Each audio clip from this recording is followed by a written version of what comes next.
Yo sé que está muy buena. Y un fun fact para humanizarnos un poco, un fun fact mío, es que el año pasado cumplí uno de mis sueños que tenía, creo que desde chiquito.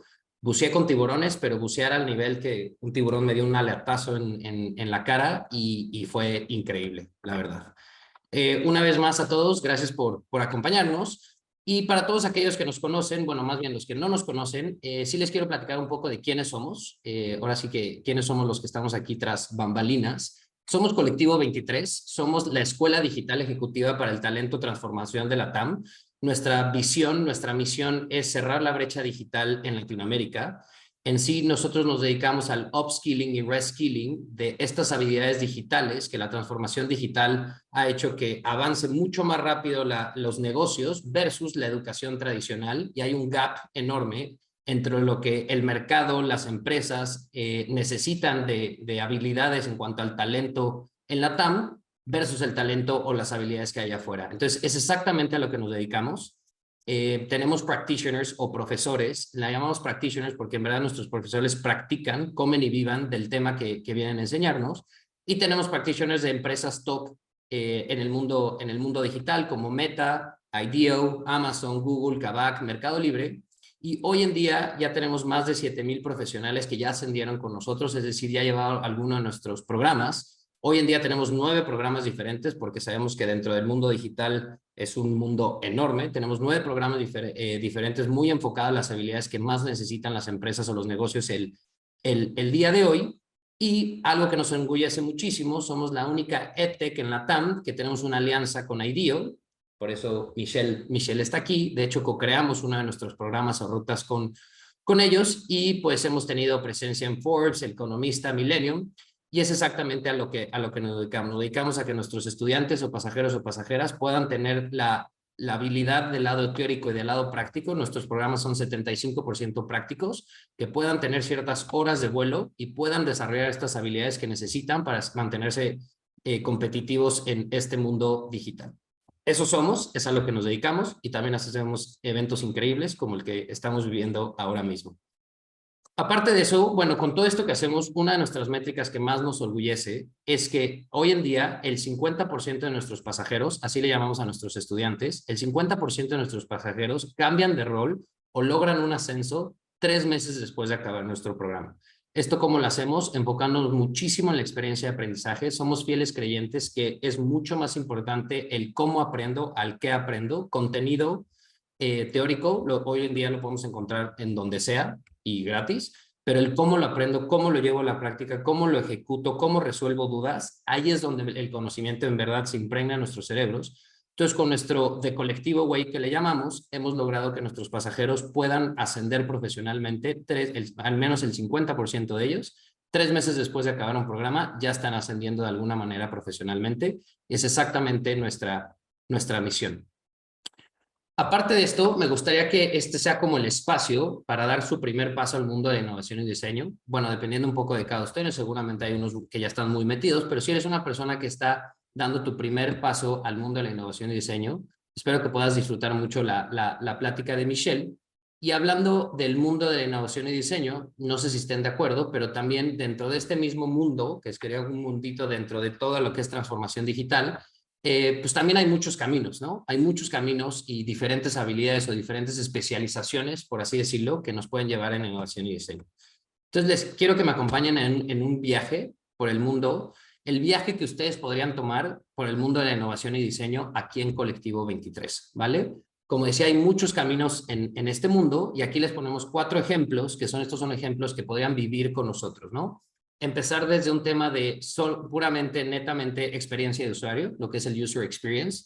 También tenemos el mundo del product design, el cómo diseñar o cómo diseñar productos de inicio a fin, cómo creo, diseño y ejecuto y escalo un producto digital de inicio a fin. También tenemos el mundo o el camino del UX Lead o Senior UX, que aquí ya estamos hablando no tanto solo enfocarme en la necesidad o en la experiencia del usuario, es cómo priorizo la experiencia del usuario, pero también lo hilo con los objetivos del negocio y estoy liderando a un equipo de diseño. O por último, también nos podemos meter en el mundo del service design, que aquí ya es un diseño de experiencia y de servicios, que diseñas unas experiencias end-to-end, ¿no? Desde antes que nos están pensando comprar o adquirir, hasta después que usaron nuestro producto o servicio. Entonces, esto es como el mundo de innovación, de diseño e innovación que podrían vivir acá en colectivo, ¿vale? Algo que les queremos decir un poco antes de empezar este evento internacional, como sabe nuestro speaker habla inglés, entonces para todos aquellos que quieran traducción, tenemos traducción en vivo, y la forma que lo pueden hacer en sus pantallas en Zoom, lo pueden escuchar traducido en tiempo real. Hasta abajo o hasta arriba, no sé cómo les aparezca, viene una parte que viene un mundito que dice interpretación. Entonces ahí pueden seleccionar español para escuchar el evento traducido al español, y recomendamos usar la opción de hablante, que es la parte de estándar. O también, si quieren, pueden escuchar el audio original, es decir, Michelle hablando en inglés con subtítulos en español, que también les da la oportunidad. Si alguien tiene algún tipo de complicación con la interpretación, por favor, Frank, ¿podrías levantar la mano?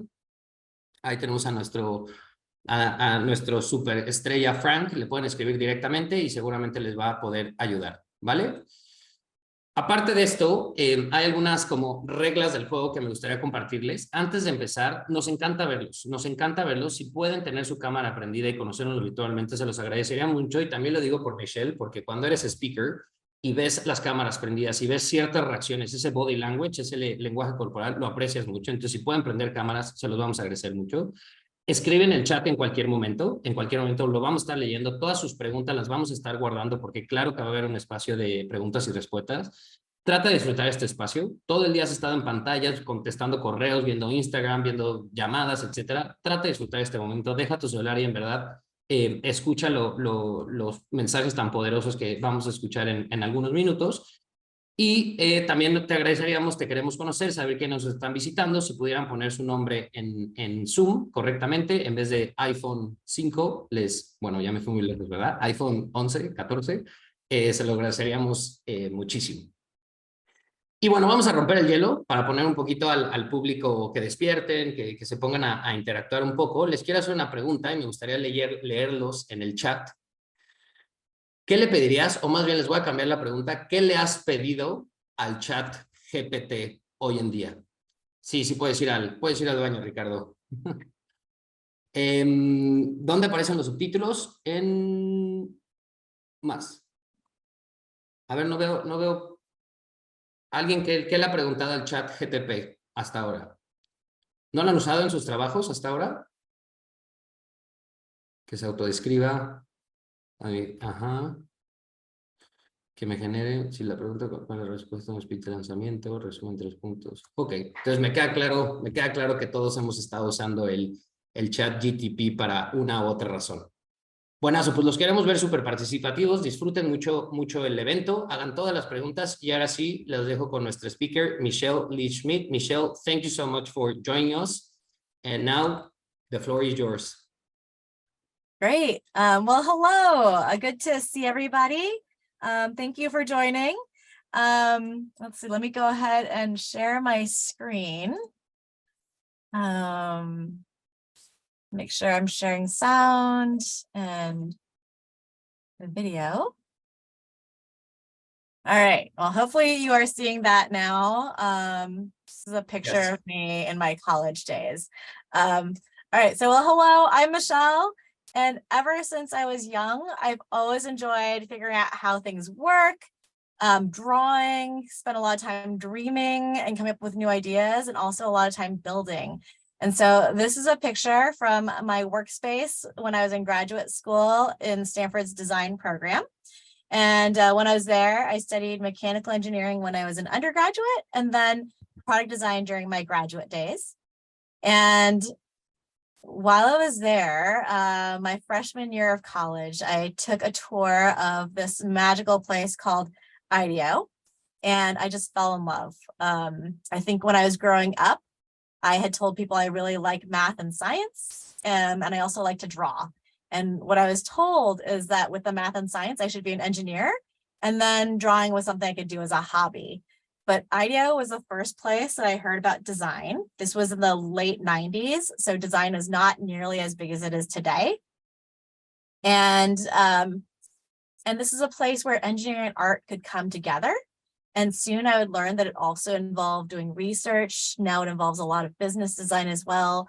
But it's where all these different skills can come together in service of answering some of the biggest questions out in the world and changing what we see today to hopefully make it a better future.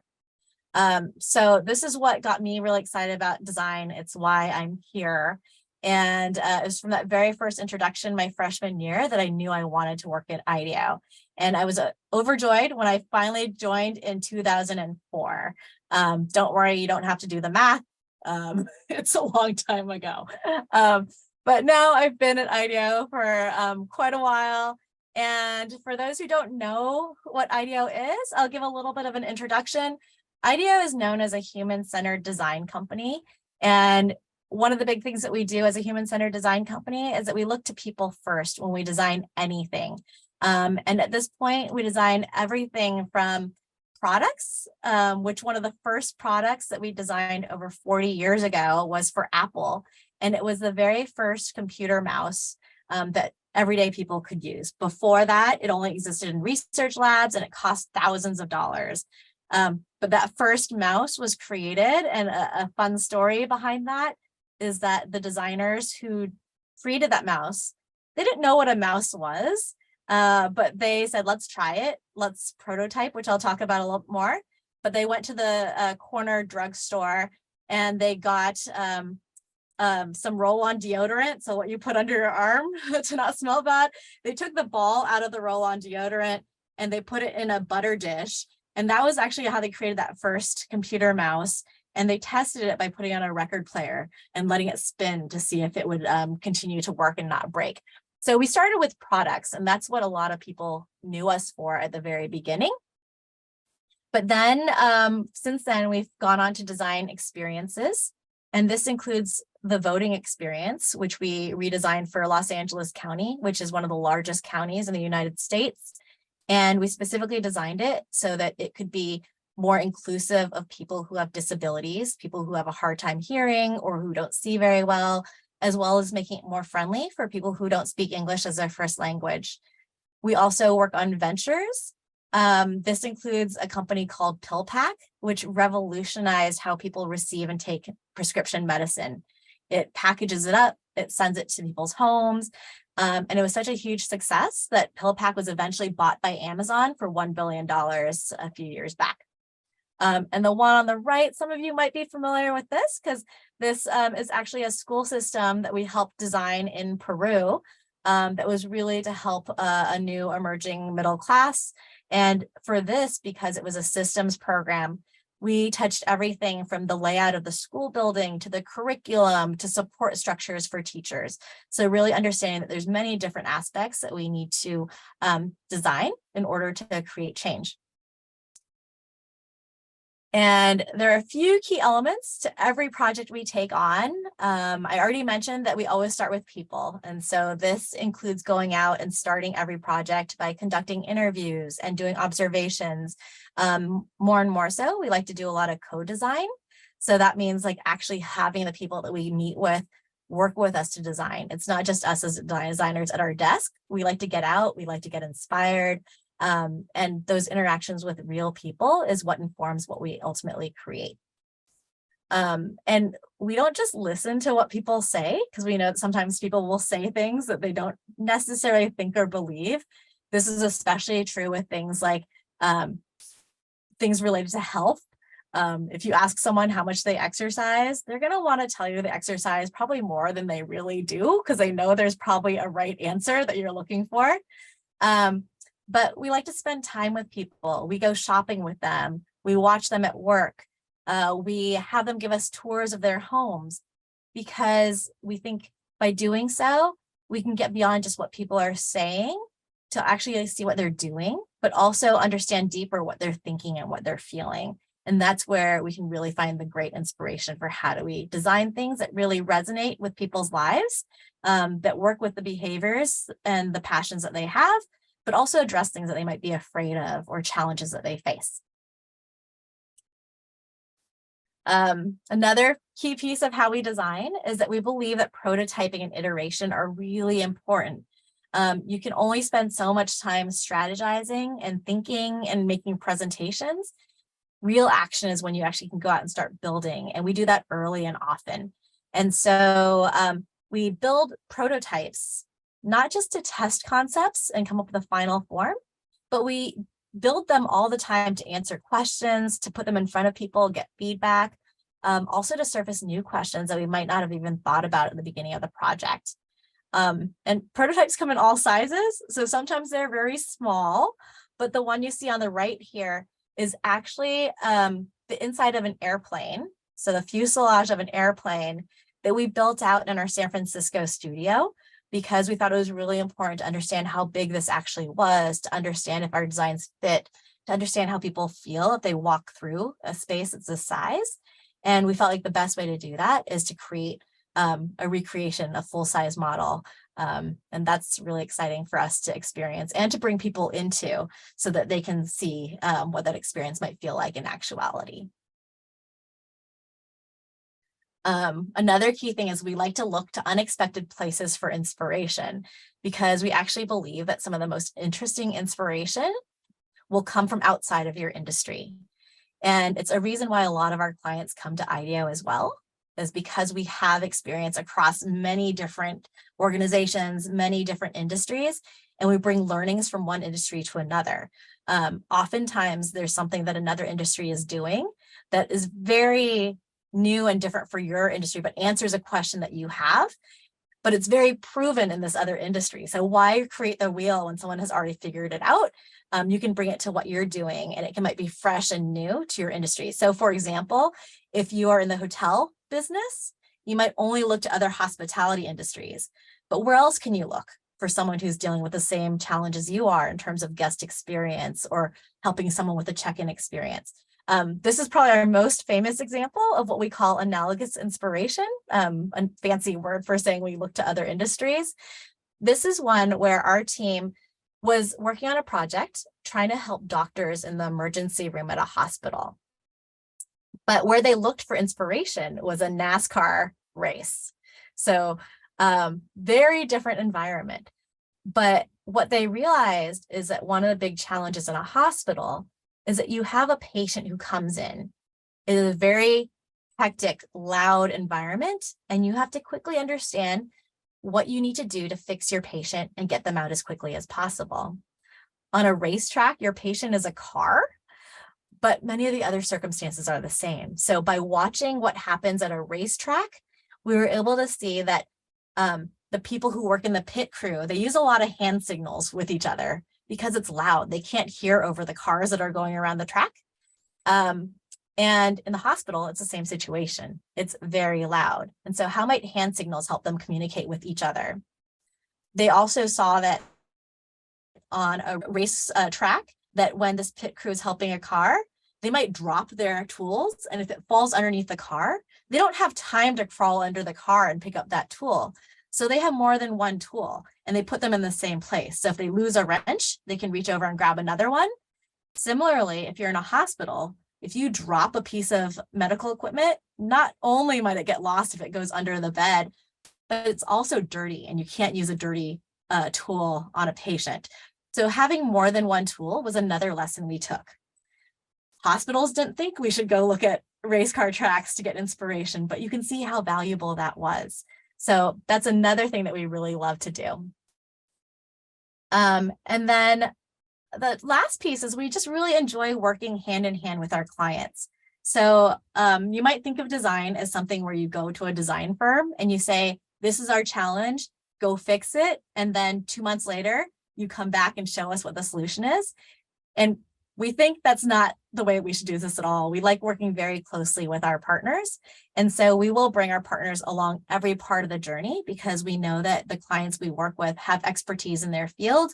We have expertise in a process, and it's important for bringing those talents together.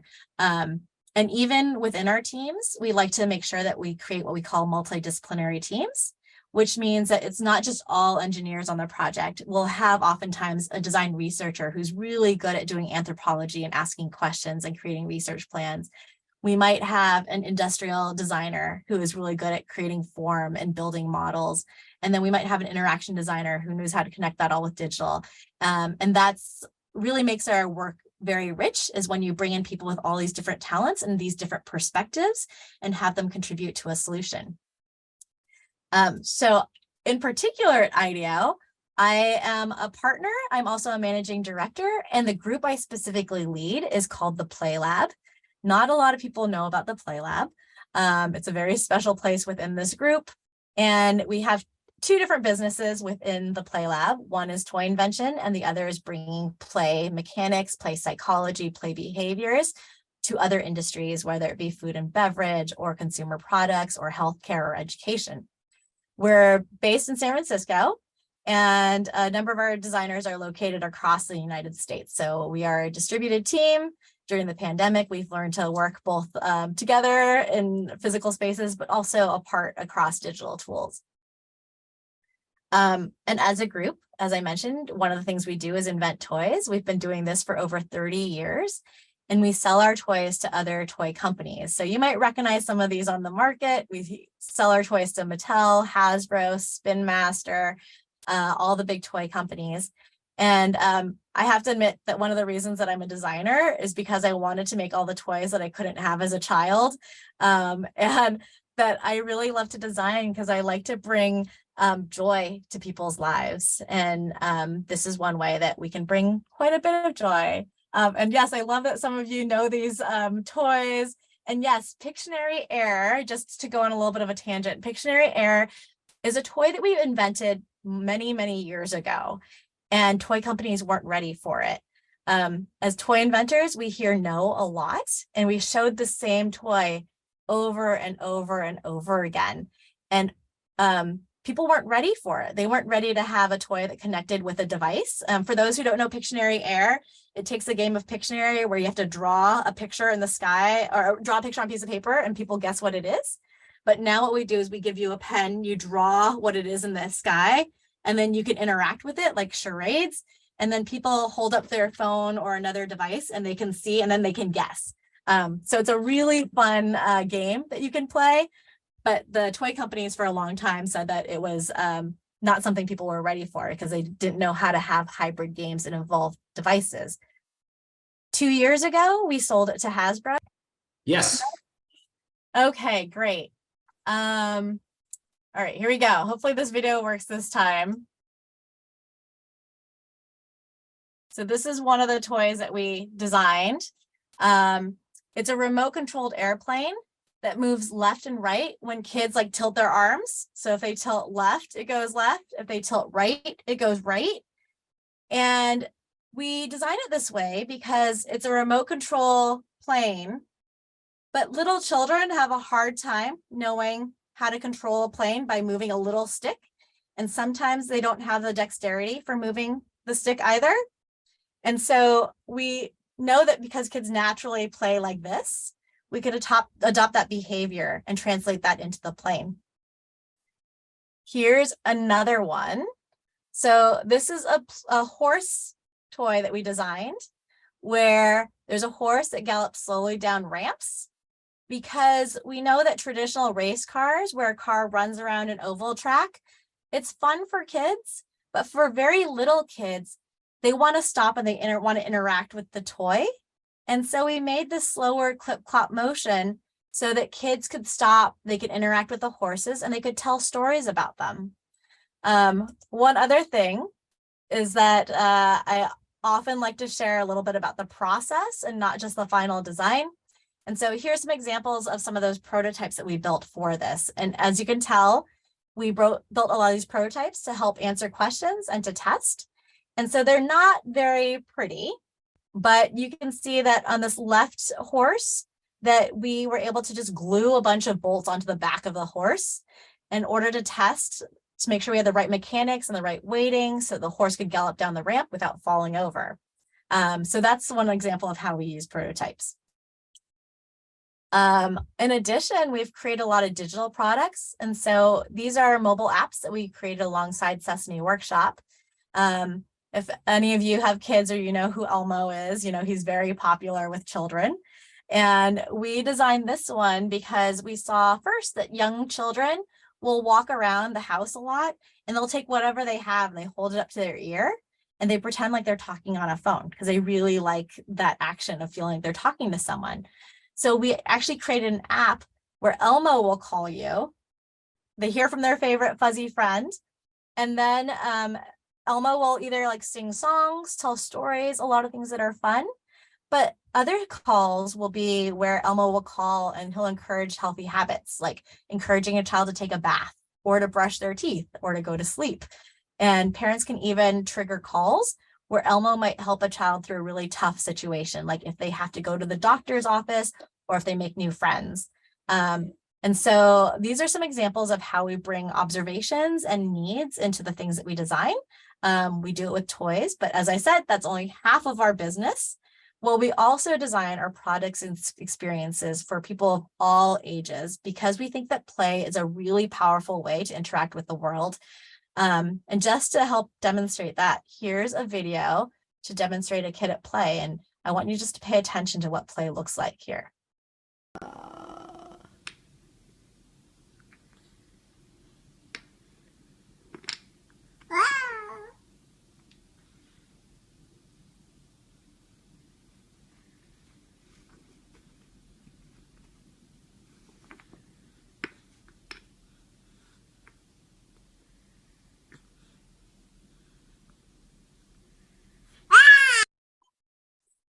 So that's my son when he was 1 year old. And I was amazed watching him play. He couldn't talk. He's wearing a diaper. He's really little there. He's just over 1 year old. But you can see how engaged he is with play. You can see him experimenting. You can see him trying things. You can see how resilient he is. When the blocks fall over, he doesn't give up. He keeps trying. And while he can't talk, you can tell there's a vision he has in his head and there's something that he's trying to do. And that's evident at the end, that satisfaction you can see as he points to it. He's like, yeah, that's it. I made it. He's a lot older now and he's building things that are much bigger, but that's like the beginning of play and what play can do. And it's so powerful for children and how we find meaning, how we engage with the world, that we see no reason why it should stop with children. So we bring play into everything we do. And here's some examples of how we make that happen. One thing you'll notice, I introduce each of these projects with a question. We actually think one of the hardest parts on a project is to figure out what the right question is. You have to know what question you're answering when you're designing.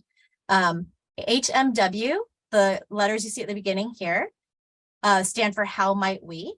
They're words that are very specifically chosen when we pose a design challenge. How implies that there's an answer. If you say can I do this? The answer could be no. How already assumes that the answer is always yes. It's just how are you going to do it? Might implies there's many different answers. You could say, how can I do it? Which might be just one answer. If you say, how might I do it? It encourages you to brainstorm and come up with many different solutions. We means that I'm not going to do it for you, and I'm not expecting you to do it on your own. We're going to collaborate. We're going to do it together. So you'll see HMW quite a bit. That's how we start all of our projects. And so in this project, this was a project for a festival called Moog Fest. It celebrates Robert Moog, who is the father of synthesized music. And this festival celebrates the intersection of music, art, and technology. And so the challenge we had here was how might we help non-musicians to develop confidence in music creation? Because people can be really scared of trying something new. If you hand them a violin or sit them at a piano, they're going to be scared. They don't want to perform in front of you because they might mess up. So how do we design an experience that encourage people to try something new? We hung a bunch of giant beach balls from the ceiling. And when you walked in, you couldn't help but want to touch them, to bat them around, to push them. But even more magical, that around each ball, there was an invisible keyboard. So when you tap it, it makes music. And the more you tap it, the more the music layers on each other. So without even trying, you're having fun and you're experimenting and you're learning how to create songs. Here's a quick peek at what that sounds like.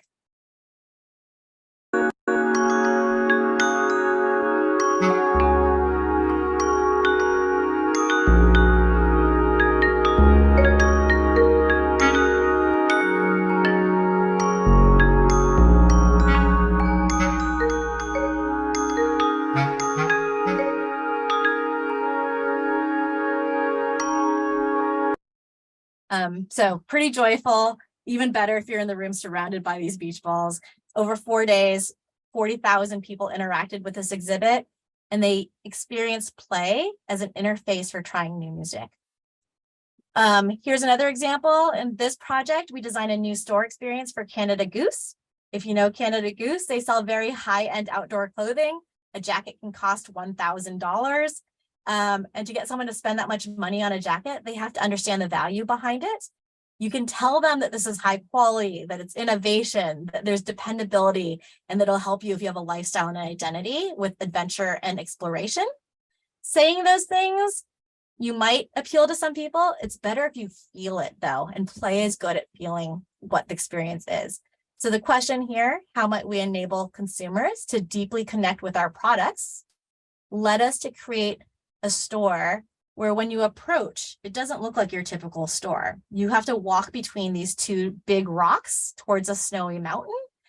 You take a left, you walk across a crevasse where you walk on a digital floor. And when you walk on it, the ice cracks. You can hear it cracking and you can feel the temperature drop and get really cold. Then you go into this cold room where it actually snows every day and you can try on the jacket. And now you understand how valuable this jacket is because it's keeping you warm in frigid temperatures.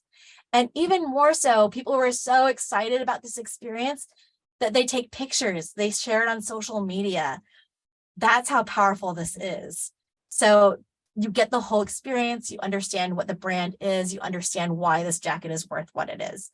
Play has the power to do that, to change the selling of a product into a much bigger experience. One more example, this one is a story about Verizon Foundation asking us how might we inspire low-income middle schoolers to pursue careers in STEM, so science, technology, engineering, and math, because some of these students didn't have role models, never pictured themselves in these jobs. So we sent a giant bus to take kids on a field trip, and these buses pull into the school parking lot, kids get on, the windows are actually screens, and on these screens, they see the view of blasting off, going through space, landing on Mars, discovering this rover, following clues, and finding it. So it feels a little bit like this. This is them landing on Mars, and then as you get there, you have to figure out, like, what does your rover look like? You create a flag, you decorate it, you help it find the right tracks across the surface of Mars. And as you do this, you eventually find different clues. You have to figure out what the tools that you want to use to collect those tools, and then you find the rover. So instead of just having kids sit in a classroom and teach them lessons about science and math, you have them experience the excitement of what it means to be a scientist or an engineer and what it feels like to be on an important mission. And by the end, they're really excited to do these roles. They can see themselves in it. It's so much more powerful than just sitting in a classroom. So this is why I do design. This is why I think play and design are really important. It's because in that first example you saw that it really has this ability to take something that someone might be afraid of and turn it into curiosity. It can also take something that's just a really simple transaction and turn it into a connection that builds actual loyalty and identity and sense of belonging. It also has this opportunity to take something that's just a simple teaching one-way communication into something that's actually inspiring, that gets you to dream and see yourself in new roles, to see a different future. And so, yes, so that is a kind of a big recap of some of the projects that I've been part of and why I get so excited for it, as well as a little bit of our process. And Frank, I'll turn it back to you, or Gonzalo, I'll turn it back to you. That was brilliant, Michelle. Talking about a mind-blowing talk. Thank you so much. I think a few persons here would agree with me that I didn't know that how might we letters had such a powerful meaning behind it. I was like, just how do we do it? And it was great. Thank you. Thank you so much, Michelle. I hope you enjoyed giving us the talk as much as we enjoyed listening to you. So I'm gonna, voy a compartir un par de slides más. Y ya nos movemos a las preguntas de Michelle, ¿vale? Entonces, como les dije al principio, este espacio, este es un espacio hecho por Colectivo 23 nosotros. Entonces, si ustedes hoy en día son un profesional que busca innovar, tenemos un viaje de aprendizaje para ti, ¿no? Nosotros creemos que el aprendizaje es mejor en comunidad. Entonces, vamos en el colectivo juntos en esta ruta o en este viaje de aprendizaje y tenemos 4 rutas de aprendizaje que podrían ayudarles o que podrían interesarles para seguir creciendo en el mundo de la innovación y diseño. Como les dije al inicio, es este mundo de Product Design, UX, UX Lead y Service Design.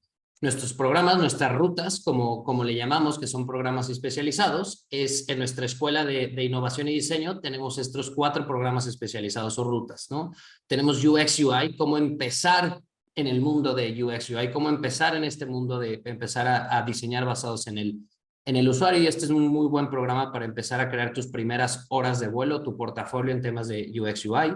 Tenemos Digital Product Design, que básicamente es cómo creamos un activo digital de inicio a fin, cómo lo escalamos, cómo leemos la data y cómo metemos temas de growth para poderlo escalar. Este es el programa que está co-creado de la mano de IDEO. Tenemos UX estratégico. Aquí lo que estamos haciendo es personas que puedan liderar un equipo de UX y, como les decía al principio, cómo hilamos las necesidades del usuario con los objetivos del negocio. Y Service Design, crear experiencias end-to-end, de inicio a fin, donde tenemos practitioners como de Walmart. Estos son los 4 programas especializados que tenemos para la Escuela de Innovación y Diseño. Y obviamente, pues tenemos aquí a nuestros asesores educativos que obviamente, como estamos hablando de educación, nos encantaría saber cualquier duda que lleguen a tener, ya sea que quieran estudiar con nosotros. Por favor, acérquense, escaneen el QR code y estarán hablando directamente con nuestros asesores educativos a través de WhatsApp. Y ahora sí, vamos a dar el espacio al Q&A, las preguntas que tenemos para Michelle. Y si quieres voy a empezar con la primera. Dame un segundito. No te preocupes, Juan. Si quieres yo te ayudo a compartir pantalla mientras vamos recopilando las preguntas y respuestas, las preguntas que van llegando en el chat. Súper. Entonces, ahora sí es momento de hacer todas las preguntas necesarias en el chat. Michelle, so here's the Q&A session. Sadly, we had kind of a shy audience. I think they were a bit blown away by your presentation. One of the questions that we have is, Michelle, how difficult is to test new products with kids? What learnings can you share to apply with users? In some ways, it's easier to test with kids because they're very honest. Sometimes we will seek out kids because we know that they won't try to give us the right answer like some adults might. One example is we did a line of kitchen tools for Xylus many years back, and we like to go to what we call edge users. So not necessarily the core person we're designing for. So when you think about kitchen tools, you might think we want to go interview people who are making dinner in their kitchens. That's the main person we're going to sell the tool to. But actually, we learn more from people who are at the edges. So that means that we'll go test with someone who is flipping 100 pancakes because it's their church fundraiser, and understand like, what is that experience of using that spatula when you have to make that many pancakes? Or we talked to a chef who had to zest, so like take the rind off of lemons, but not just one lemon, like 100 lemons. And we learned that at the end of the night, his hands got really sore because of the oils, making it very slippery. So he had to grip it harder. That's why he made the lemon zester with the biggest handle to help with the cramping. But we also interviewed children, because children, if something doesn't fit right in their hand or they don't know how to hold it, they'll just be like, I don't know how to hold it. Or they're like, hold it this weird way. And so like, this doesn't feel right. Whereas adults will say like, oh, we don't want to hurt your feelings. So they're going to try to make it work, even if they don't understand how it works. So kids sometimes are very honest. We do need to also just understand how kids will answer. So sometimes a child will see something and say they don't like it because they don't like the color. So we need to understand how to interpret that. But with kids, it is really valuable to watch and give them something to play with, and then see what they react to. In terms of what we learned, the Elmo Calls app was really valuable to test with kids. In the very first test, we took the phone and we just recorded videos of Elmo and we put them on the phone, but we turned on the camera so that kids could see their face on the phone and feel like they were FaceTiming. And what we found was that kids reacted to that really well. They thought they were talking to Elmo just because they saw their face. And it was such an easy solution that we didn't have to do voice recognition or machine learning. It saved us a lot of money in terms of technology. And we took all that money that we would have spent on that and put into doing more calls, more songs, more stories. And that's a part of the success of why it's still popular 10 years later. Great. And what do you do when you're using adult users and you know that the answer might be biased, as you said at the beginning, that you ask people, how many times do you exercise a week? And they'll 5, when that's not the truth. What do you do, or how many run-overs do you do until you have the really honest input or insight? Yeah, so that's why we don't always just ask them questions. We might have them share diaries of like, what are they doing over several days? Or we have them give us tours of their home. So we've had situations where people said, oh, I don't eat any sugar. Like there's no sugar that I allow in my house. And then we'll give us a tour. And then they open up their refrigerator and we're like, what's the candy bar in the back? And they're like, oh, that's only for treats. Like that's not like a normal part of my diet. And we're like, okay, well then we understand that there's a place for sweets. Like they're not completely banned. Like there are certain relationships people have with them.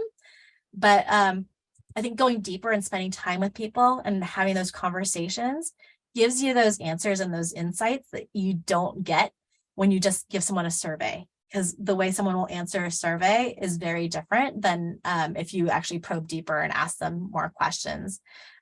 We even had a child who at one point said that they were a strict vegetarian and they didn't eat any meat. And then we took a tour of her house and she had chicken nuggets. And she didn't know a chicken nugget was a chicken. she thought it was just something else because it didn't look like meat to her. So doing those deeper dives will help you understand what people actually are doing versus what they say they're doing. Okay.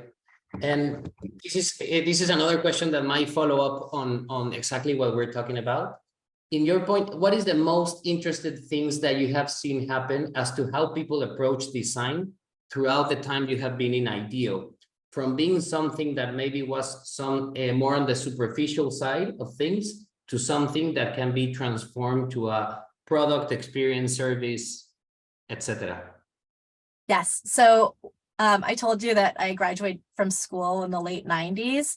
I met David Kelly, who founded IDEO, at a teacher-student gathering my last year of school. And I told him that I was one class away from my mechanical engineering degree, but I had always been tempted to do product design. And he told me that I made the right choice because no one knew what design was at that point. He told me to come back for grad school in product design. But he, at that point, would go into people's offices, say he was a designer, and people would turn around and ask him what he thought of their curtains because they only thought it was aesthetics. And then over the course of time, I think a big moments that changed the purpose of design for the world were when the shopping cart video came out. Some of you have seen that. This was on 60 Minutes years ago. And people suddenly saw like, wow, this is how you actually design things, the thought you can put into it, how you can completely change the game of how someone interacts with their world. We also started appearing on business magazines. And that was another game changer because suddenly people were realizing that good design could result in higher revenue and bigger dollars and more loyalty. It's also changed who we hire at IDEO. Before it used to be mostly industrial designers and engineers. Now we have business designers, we have digital designers, a lot more breadth in terms of who we bring in, people who are looking at strategy and organizational change. And part of that was realizing that you can't always just come up with an idea and hand it to a company. They won't know what to do with it. They might not have the right capabilities and they can't see the full success that we see. And it's only with working with companies to help them make sure they're hiring the right teams or have the right capabilities or have the right organizational structure can they take these ideas to the highest impact. And so I think that's where design has evolved to be much more holistic and understand what really needs to happen if you want a design to achieve the highest level of success that you might hope for it. That's brilliant, Michelle. Thank you. Sadly, we only have time for one more question. There's a lot of more questions coming in, but sadly, we just have one more. I'd like to hear your point of view on this. They're asking, what's the difference between user experience design and service design? What would you say are the main difference between those two? Yeah, so human-centered design, I would say, is what many of us do at IDEO. It's the idea you are inspired by people. You're watching what people are doing. You're not being led by technology. So you're not just saying, AI is really interesting, let me create something with AI. You're actually going into the world, seeing what people need, and then designing as that is your starting place. We typically have the 3 circles of human desirability, tech feasibility, and business sustainability. But we always start with people and then figure out how to layer on technology and business. So human-centered design, start with people. Service design is actually a very specific craft that I think we have people who are called service designers, and they think very deliberately in terms of how do you think about the experience very systematically from beginning to end.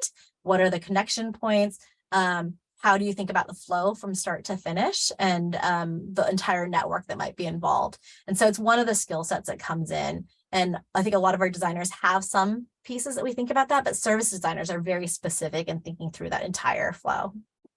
Okay. Makes completely sense. So sad that we run out of time. I wish we had more time to keep on talking. There are so many other questions. Just to thank you, Michelle, for what an amazing talk you gave us, for your time, your answers. And if we could just hang on for 1 minute, Frank is going to help us have a group photo. We love to have this in our events. Entonces ahora es momento de ponernos guapos, prender cámaras, arreglarnos un poco. Vamos a tomar una foto, la vamos a subir a LinkedIn. Y para esas preguntas que se quedaron pendientes, por cualquiera de nuestros canales, nos pueden escribir por redes sociales, ahí tienen mi LinkedIn, en los WhatsApp que estamos poniendo. Si tienen alguna pregunta, pásenlas, nosotros nos hacemos responsables de escribírselas a Michelle, y en cuanto tengamos las respuestas se las podemos hacer llegar por correo. Yo sí les quiero agradecer mucho haberse conectado. A los que están prendiendo cámaras, también se los agradezco muchísimo. Y ahora sí, Frank, es todo tuyo. Tú nos dices para la foto de este super evento. Es hora de mantener una sonrisa súper larga. Agradecerle a todas y todos por asistir. Igual recuerden de que en Colectivo estamos para ayudarles en todo momento. Hemos dejado un link por el chat si quieren seguir conversando más sobre innovación y diseño. Prepárense que viene la foto y wow, somos un montón. Viene su sonrisa más incómoda, así que aguanten. A ver, vamos. Una. First page. There's the second page. All right. Listo. ¿Listo? Sí, voy a pasar. Bueno, salieron los que prendieron cámara, los que no. Lástima. Buenas. Voy a pasar por el chat. Etiquétennos en las redes sociales, en LinkedIn, en Instagram. Queremos saber qué tal la pasaron. Y en verdad, mil gracias a todos por conectarse. Ese back de The Office está increíble. Isabel, ojalá me lo puedas mandar. Bueno, lo voy a bajar, está increíble. Michelle, thank you so much again, really, for joining us, for being a part of Colectivo. And hope to see you soon. I hope you enjoyed the talk as much as we enjoyed it. Thank you for coming. Thank you, Michelle. Bye.